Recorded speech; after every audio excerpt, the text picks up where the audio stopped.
That's a lot of people out there. So, what is a blind man from America doing all the way out here to la Ciudad de Ideas? I'm not a top scientist.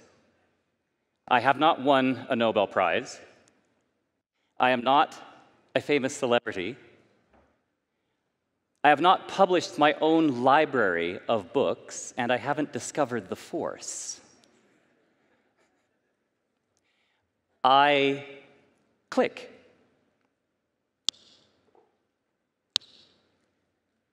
So what's the point? The point is that that click allows me, as a blind person, to see. I was born with retinoblastoma, which is cancer of the eyes. My eyes were removed by about the time I was a year old. Fortunately for me, no one told me that being without my eyes would cause me any problems. So the first thing I did after that last surgery is to climb out of my crib and wander around the intensive care nursery. To this day, nearly 50 years later, and nearly 40 countries later, I have not stopped wandering. My parents valued and respected my freedom to explore, to wander, to discover my own way without reliance on other people. They valued my freedom to discover how I would go about doing things. So they made no presumptions about my blindness, what I should and shouldn't be able to do, what I could and couldn't be able to do, except that they were practical people. They knew that blindness would present me with significant challenges. That seems reasonable.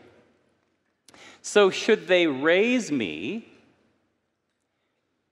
to be protected from those challenges, or should they raise me to face those challenges? Now, show of hands, how many of you out there, okay, there aren't very many of you, you'll have to raise your hands louder. How many of you, now another show of hands, how many of you feel that they raised me to face those challenges? Yes. Oh, okay. All right, well done. In fact, they did not impose restrictions upon me. They did not raise me in fear. They did not raise me in doubt, because they knew that fear and doubt would erode my ability to face the challenges that they knew that I would likely face. So I was raised to enjoy the same freedoms and responsibilities as all other citizens. By about the age of 15 to 18 months, I began clicking, or so I'm told. And it became clear that I knew what was around me, that I could find my way around, that I knew where I was going, and that I was not afraid. It appeared that I was developing, learning a new way to see, though my eyes had been removed. And let me show you what that sense of sight was like. So if everyone would close your eyes. Just close your eyes. I have here in my hand my conference badge. It's not very large, but it will be sufficient for this exercise. So with your eyes closed, just listen to a sound that I'm going to make.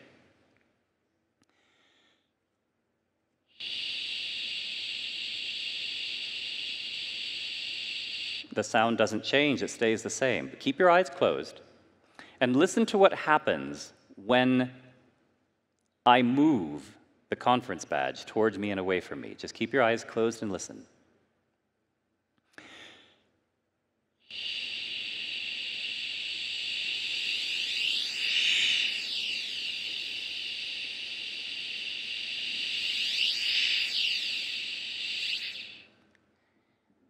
Now, keep your eyes closed. Could you all hear that? Okay. Now, there will be a quiz. So, what I would like you to do, please, is keep your eyes closed. I'm going to do the exact same thing, but I would like you to say now when you hear the badge start to move.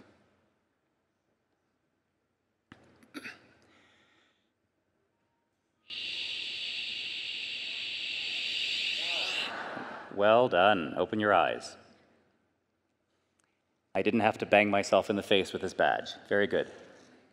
So it moved from about here to about here. Okay? So a little over 1/3 of a meter. This is an object that's small enough to fit into my pocket, and you were all able to hear it. Recent brain scans of myself and some people I've worked with have shown that when you learn this technique, it is the visual brain that is processing the sound. So it's not just what we hear, it is what we see in our brain. That was a revolutionary finding to brain science. So, fast forwarding, using this way to see, I attended regular school. I walked to school almost every day from the 5th grade forward. I did regular things with regular kids. Yes, I got hurt sometimes. What child doesn't? I am quoted to have said that running into a pole is a drag, but never being allowed to run into a pole is a disaster. That is far more injurious to a person's mind and soul.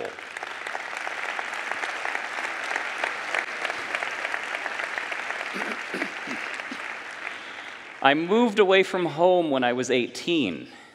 I moved to university. 2 master's degrees later,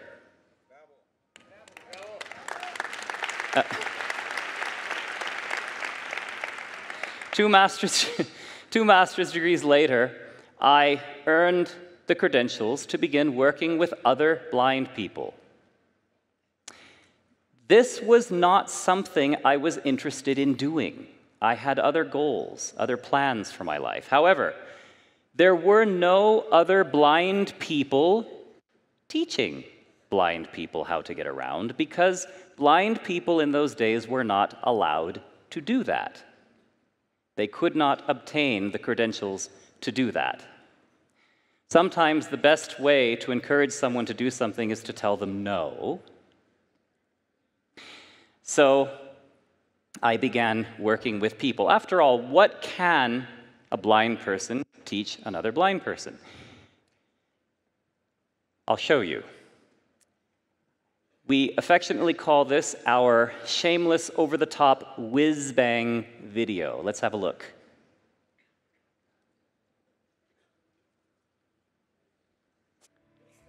You guys can see with your eyes, and we can see with our ears.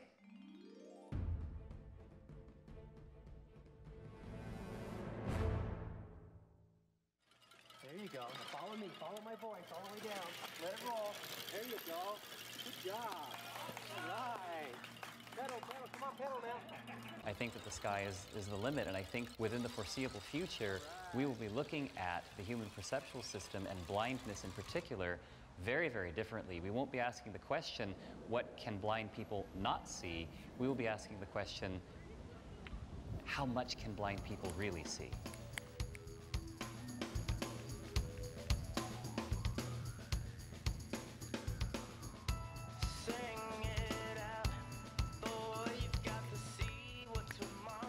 Okay, I got something very solid here. Very solid here. My name is Hector Elias. I am 17 years old. I am losing my vision. I am expected to go blind.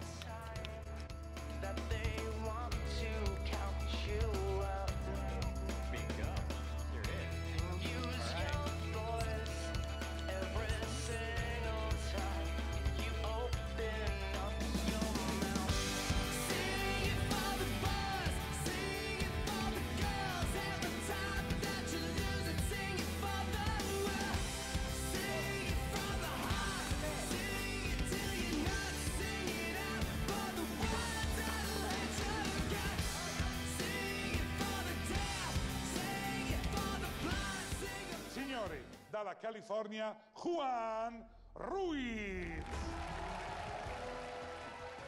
This obstacle course here that I'm going to do today is not just poles. 3, 2, 1, go. It is a goal. And the bigger the goal, the more obstacles you'll face. And on the other side of that goal is victory. Un Guinness World Record. Stop. E allora!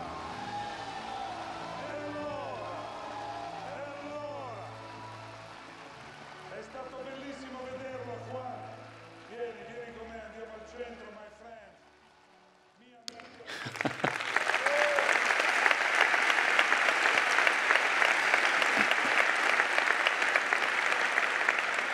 I do not know if I could have set that record myself. But I do know that I can teach someone to do so. Mr. Guinness World Record himself is here today in the flesh. Juan, why don't you stand up?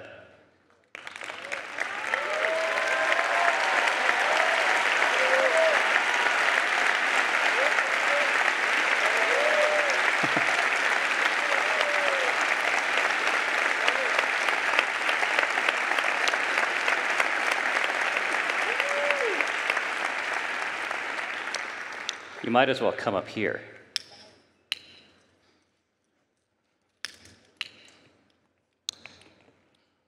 Yep. And it's right over here.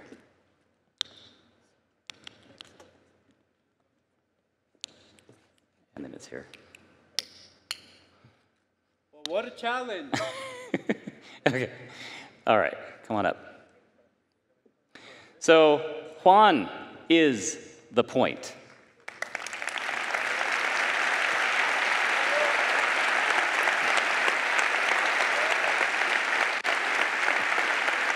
And the thousands of blind people worldwide that we have worked with to find more freedom and more personal dignity in their lives are all the point.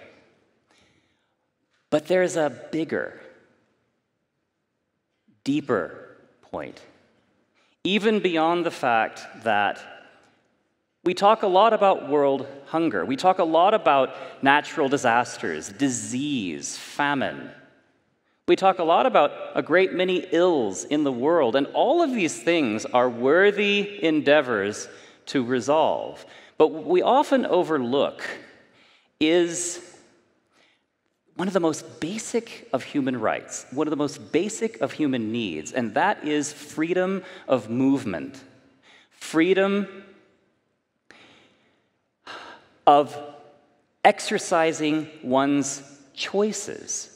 Freedom of participation in one's community. Freedom of life and livelihood equal to one's peers. This is something that is denied 40 million blind people in almost every region of the world.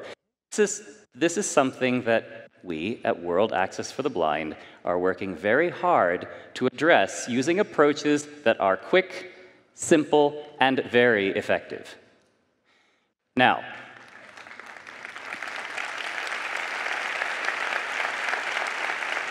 beyond even that, the bigger and deeper point lies in something that Juan said after he set his world record. Let's have a look at what Juan had to say.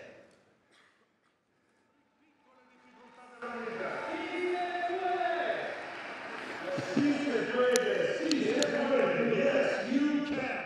Ci rivediamo qui tra poco allo sede record. So,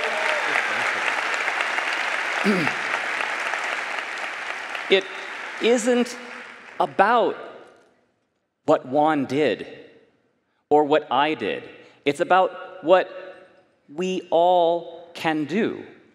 So, blind people, having learned to see, are now in a position to teach everyone how to see better. Because the eyes are not the thing that allows us to see. The eyes are windows that allow light into the brain. It is the brain that sees. It is the mind that sees. And some would say it is the heart that sees. And to us, to all of us at World Access for the Blind, that is the point.